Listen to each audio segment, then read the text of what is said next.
Welcome to the Militia Gaming community. I'm Trigger, and as advertised on the thumbnail and title of this video, I'm going to show you how to get through the Unbound campaign in 2 hours. Let's go!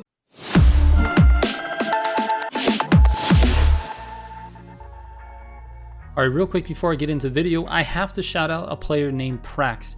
He's the guy that posted a close to 2-hour run on speedrun.com, and I was able to take that run, study it, write down some instructions, and then give it a try myself. Now, there are certain things that I actually tweaked just a little bit on his run, but I would say that my run is about 95 or 98% his run. So basically what I tried to do is just race it better than he did. I of course failed because I ran into things and I made some mistakes, and there were certain sections of it where I didn't know exactly what I was doing. But that being said, shout out to Prax. You can go check out his YouTube channel. It's linked in the description down below. Now let's get into this method. So first, what I want to do is I'm going to talk you through each of the sections. We're going to start with the prologue, then we're going to do week 1, week 2, week 3, and finally week 4 with the grand. That is how we're going to do this, but I'm not going to go through each individual detail. What I'll do is give you some pointers for each of those sections, and then on screen I will have the actual detailed instructions. Also, if you don't want to screenshot those detailed instructions as we're going through the video, you can actually just go to militiagamingco.com, go to builds, go to the Unbound builds spreadsheet, and I have a tab that's called Story Speedrun. Just click that and there's a full list of the detailed instructions for each day and night cycle all the way through the entire campaign, and including the prologue as well. So finally, let's get into this. I know that was a long intro, but here we are. All right, let's start with the prologue. So at the end of the prologue, your goal is to have a beetle and $8,250. That's the goal. If you do this method right, you will have that amount of money and that car. After you're done with the prologue and you go to buy your first car is going to be the beetle, because that's the cheapest and fastest one to buy. Now, most of the prologue is going to be spent getting busted by the cops, but there are certain things that you wouldn't normally think of, like when you go to pick up Rudiger to take him to his safe house, you just drive and get busted by the cops, as opposed to finishing that all the way to his safe house. You don't need to unlock the safe house. You actually get it for free once you hit week 1. So there's no reason to complete that mission, and there's a lot of those types of things throughout this campaign. But most of the skills you're going to need is drive out of the safe house and go get busted. Cop spawns are very random, but there are a couple of them that spawn close to Rydel's garage, so you shouldn't have too much trouble with that. The prologue is pretty straightforward, so make sure you just follow those detailed instructions that are on the screen. Moving on to week 1. This is the most important week in the entire campaign because it sets you up for week 2, 3, and 4. Weeks 2, 3, and 4, you basically are skipping the entire week. All you do is leave the garage, go get busted, and come back. But on week 1, you have to set yourself up to be able to do that.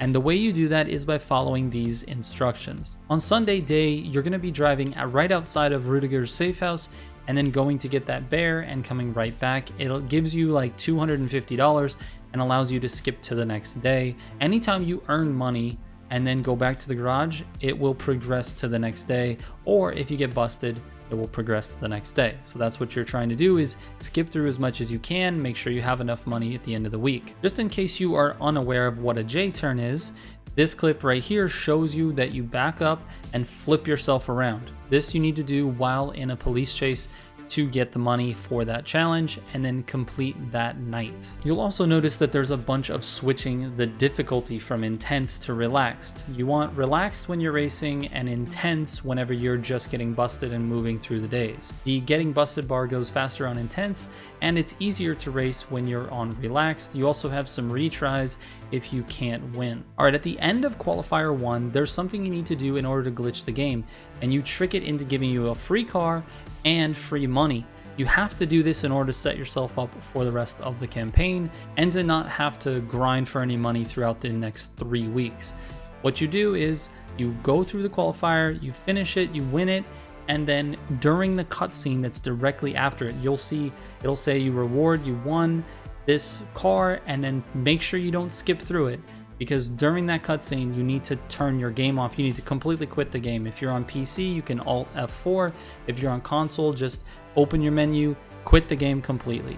Then when you open up your game again, it'll give you the car that you would have won at the qualifier and the money that you got at the qualifier. However, it didn't save the progress in the story, so it makes you do the qualifier over again, thus giving you another car and more money. You definitely need this.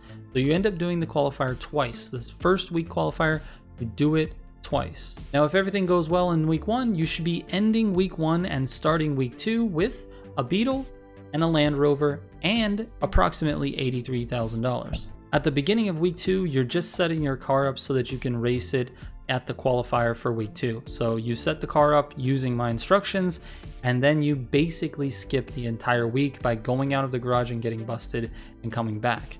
You're not missing anything, don't worry. At the end of the video, I'm going to show you a couple of tips for all of the Rydell deliveries, the test high heat deliveries, and unlocking the safe houses, so don't worry there. But let's go ahead and keep moving on to week 3. If you did everything in week 2 correctly, you should be ending week 2 with a Beetle, a Crown Vic, and a Land Rover, and approximately $146,000. Moving into week 3 is really the same thing as week 2. You're just preparing your car for the next qualifier and skipping through by getting busted day and night until you're done with week 3. Make sure you're switching the difficulty from intense to relaxed when you go to the qualifier, back to intense when you go to get busted again. And if you did everything right in week 3, you should be ending week 3 with a Beetle, a Land Rover, and an R35. Notice I didn't say Crown Vic because you're actually going to be selling your Crown Vic after week 3. And you'll have approximately $279,000. Alright. And now you're on the final week. So you've got the Beetle for A class, you've got the Land Rover for A+, you've got the R35 for S, and you've got the 190E for S+. At the beginning of the week, you won't have the ASAP Rocky 190E. You get that on Friday night before the Grand. But again, the process is exactly the same as week 2 and week 3. You prepare your cars to be in the tiers that you need them to be for the Grand, and then you skip through the week until you get to the ASAP Rocky race. That's literally it. You race the Grand, you finish it, you finish the race that comes after the Grand, and you're good to go. There's a couple of things I want to note before I go. All of the missed safe houses are actually purchasable after the campaign. Simply drive to a meetup, look at the rivals that are in that meetup, and the ones that have safe houses will have a prompt to purchase access to those safe houses from them. Also, all of the test high heat deliveries and the Rydell deliveries are available after the campaign is over.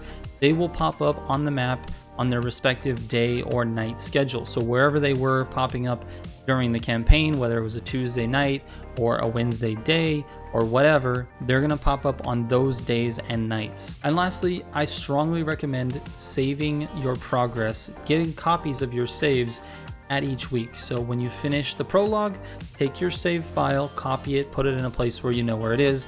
Then finish week 1, copy your save file, put it in a place where you know where it is. Do that throughout the campaign because you never know when you want to go back or change something, or maybe you get to the end and you don't like what cars you have or how much money you have or whatever. You decide you don't want to rush through it. You have those save files to go back to any week in the campaign. You have different points there, and that's going to be super helpful for the long run. Now, if you don't have that ability, if you're on PlayStation or Xbox, and you're not on PC, well, sorry, man, it's tough luck. But if you're on PC, definitely make multiple copies of your save throughout the campaign. All right, hopefully I've helped you rush through this campaign like you wanted to, otherwise you wouldn't have clicked on this video. And if you have any questions about it, you can always send me a DM on Instagram, Twitter, or Discord. My messages are always open and I do read every single one of them. I try to clear that inbox every day. Sometimes it doesn't happen, so just be patient, but definitely send me a message if you have any questions. All right, guys, thank you so much. Shout out to all the Heat 5 members of the channel. I will catch you on the next one. Figure out.